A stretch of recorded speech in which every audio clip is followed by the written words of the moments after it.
Hello,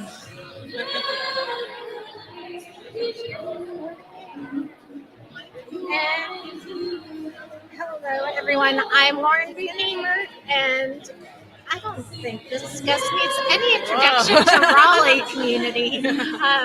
So, for everybody in Raleigh and the Triangle, we all know Faith Jones. She was a diva this year. And I saw her in the last 5 years, and you were divine. And then after that, you moved here to New York. So, how's it been going? It's been pretty good, honestly. May was kind of hard. I definitely had an adjustment period because it was my first time really moving away from home because I grew up in Durham, went to UNC Chapel Hill, 7 miles down the road, graduated during the pandemic, moved back in with my parents, lived with them for 2 years. And then I was like, okay, I think it's time for me to have a change. So I moved here in May, and it's been pretty smooth sailing.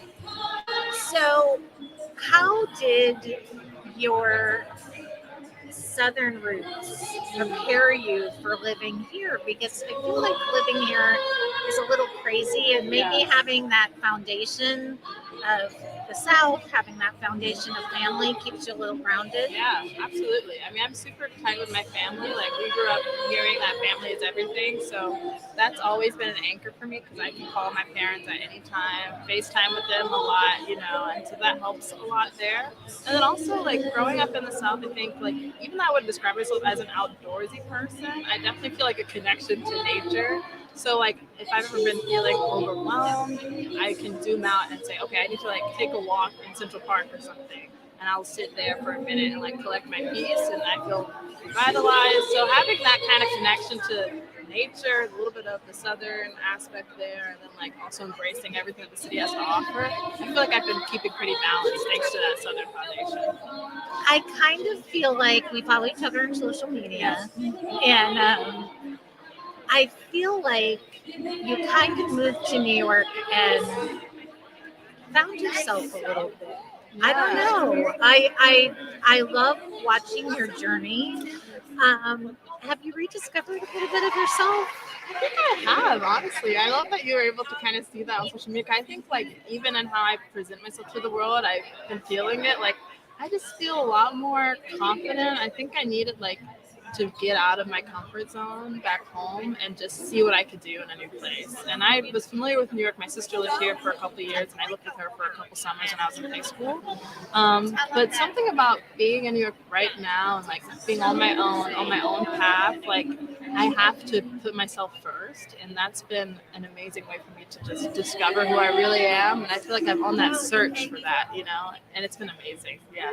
I love that so much. So are you singing? Are you still, I'm hoping you're singing. I'm hoping we're going to hear you sing in a little bit here.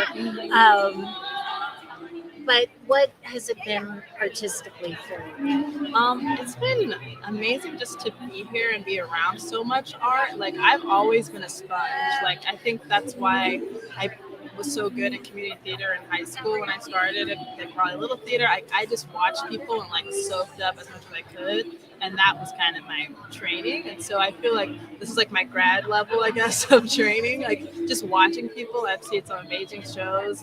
I've gone to some amazing gigs of some local artists who are also Broadway artists. And then for myself, I've done, like, some, like, open mics here and there. I've been auditioning. I have representation now, so that's great, through Hudson Artist Agency. Shout out to Danny and Megan. And I've been auditioning a bunch, and I'm just really excited. I have some really exciting stuff coming up, and I can't talk about it now, but I'm feeling really artistically fulfilled. All right, so when those things happen, you'll come back and we'll talk about it. Oh, yeah, lots to talk about. So what have you seen that's pretty fabulous here in New York? Oh, man. I think Into the Woods is, like, the best Broadway show I've ever seen. I'm seeing it tomorrow night. I can't wait. It's so good.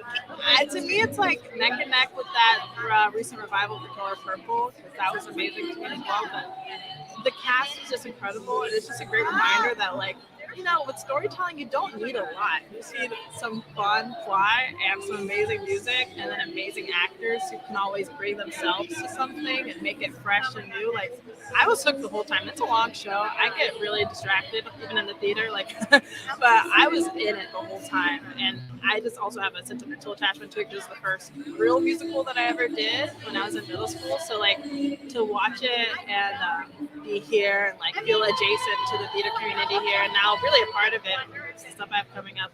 I was just having a real moment. I was emotional and just on a ride, and it was amazing. I don't know. I think theater is so spiritual, and sometimes you see things and it just hits you, and it just it sits with you and it hits you in a place. And that's that we just talked about Paradise Square walking in, and that's how I felt about Paradise Square. Oh my gosh, so good.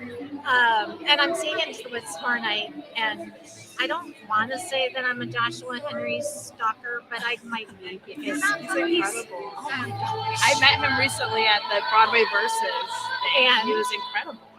So humble and so sweet. How was that, Norm Lewis? Oh my gosh, I was they were right there. We were really close to them. It was a small group. It was a Broadway Black event, and so they try to make sure that young Black artists can be in attendance. So me and my friends, we were in the third row, and they were singing right there. I was just definitely gobsmacked the whole time. I was I can't live my life right now. Do you feel like this? We've talked so much about theater as an industry changing since COVID, since the murder of George Floyd. Do you feel like this moment in New York theater is starting to change for young Black artists like you? I think so. I think especially the fact that people are starting to see we are just as capable as doing roles like Rapunzel's Prince. We don't have to just do roles that require showing emotional strife and trauma. To me, that's a real sign of progress, that we can tell stories that are just fun stories, and that aren't necessarily about something really poignant. I think Hamilton definitely brought that shift as well. In terms of diversifying casting, but of course that has its complications with Black folks and other people of color playing slave owners, but even so that was a major change for us. And so I think as we can continue to have those complicated conversations, but then also just be able to be in roles Glinda and Wicked, that's incredible. Edith is on with us. So hello, Edith. I'm seeing comments and I'm oh, someone's commenting. Hello, Edith. They're watching us. I'm glad they can hear us and see us because the technology has been sketchy. Oh man. It's a good setup that you've got. Yeah, we're very official here. But I love watching your journey. So where can people find out what you're doing, what is happening, when you're going to be releasing new music, where they can hear your other music, just all of it? Yes. So I'm always working on my original stuff. Excited to put some stuff out eventually this year. And yeah, you can follow me on Instagram at Faith Jones, and you can also follow me at Faith Jones Music on Twitter and on TikTok. Yeah, but Faith Jones on Instagram is where I'm always on. Y'all, you're about to hear her sing, and she's going to take New York High Storm, and we're all going to be saying, she's from Raleigh, and we love her, and we saw her in Raleigh Little Theater, but I'm just so excited to be with you and see you again. Last time I saw you, you were, it was still pandemic time, just the last 5 years, and I love the last 5 years. It was such a fabulous movie. I look back on that fondly for sure. Thank goodness. Can we talk about the Jimmy Awards for a second? Oh, yes. You represented the triangle at the Jimmy Awards. What is it like being a young Black aspiring actress and being part of that program, and then representing our community here in New York for that week? Yeah. Oh man. Honestly, I was pretty scared. I almost said something worse, but pretty scared list, I definitely dealt with a lot of imposter syndrome at that time. I just did not feel like I did not feel like I should have won Try Rising Star. But looking back on it now, I can look back on it and see like, oh, I was totally deserving to be there, and it totally shaped me. I think at the time I was like, oh, this is a lot. Like musical theater is a lot, and I actually pulled away from theater after doing the Jimmy Awards, and I was like, I'm gonna do political science and I'm gonna be president and change the world. And I was like student body president my senior year. Like she went through a lot of change, right? But then like looking back on it, I think it really showed me like, oh yeah, I could do hard things and like come out on the other side even better. And I'm super proud of myself for going through it. I know how scared I was, so I look back on that like, yeah, just super proud of her for doing something so out of herself at the time. What advice would you have for those young artists? We have a lot of young artists and aspiring artists watching us who probably feel the same way you did, like a little bit of imposter syndrome, a little bit of fear. What would you say to them, or what would you say to young Faith? I would definitely just say like you are totally enough as you are. That's something that like I would hear every once in a while and be like, okay, but I need to get better at this and this and this. But like the success I've experienced so far in this industry, I'm realizing like I experience most success when I'm just myself and I just trust my gut. And my tattoo actually says "Trust thyself." And the more I trust myself, the more I can really see that what I'm doing is enough, and I don't have to be like other people. I think as well because it is such a commercialized industry, like, and we're always being kind of pit against each other just with the nature of auditioning. You feel like you have to adjust yourself to be more like someone else, but I have the most success when I just feel like, okay, this is who I am, and I'm just gonna like present as myself, wear jeans and a t-shirt in an audition, and like all of that. How's your music and your art changed since you've been living here? Yeah, I think I've been a lot more observant of my space. Before being at home, I was really introspective in my music, and I still am. Like, I love writing about myself and my thoughts and my mental health journey. But here, I'm just like eager to observe people more, and so I think that comes out a little more in my writing.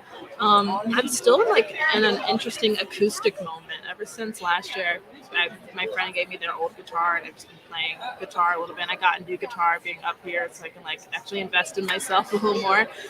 So I'm definitely in like an acoustic vibe, which is kind of an interesting juxtaposition with the city. But at the same time, like I love going out and dancing, and like when I'm going to be home soon to do Theater Raleigh stuff, so I'm eager to sit down a little more at my keyboard and try to play with my production skills and do something like dancey as well. So I'm in like these two worlds, like acoustic, reflection, and like let's dance our asses off. So Theater Raleigh is giving away 2 tickets to an upcoming performance if we do some trivia questions. So we're going to do a trivia question right now. So here is the answer, you cheaters out there. You can fast forward to this moment in this podcast and get the answer to today's trivia. But you're returning home to Raleigh to get back on a Raleigh stage. You're going to be in the Theater Raleigh production of City of Angels. Oh my God, I love that show so much. I am so excited for that show. I'm so excited Lauren's doing it. Theater Raleigh just does some amazing productions. So go see City of Angels. Start entering the trivia contest. Roy Dick's got the question about company, and Claiborne Elder right the other night. So we'll just keep putting out the trivia questions. And we're going to hear you sing. So we are going to sign off, and then we're going to sign back on once Faith starts singing. Right across from me is the Broadway Makers Marketplace booth, and they have a performance space over there. And Faith is going to sing on Broadway. Sing at BroadwayCon. So thank you for being with me. Thank you for having me. This is so great. This is so sweet.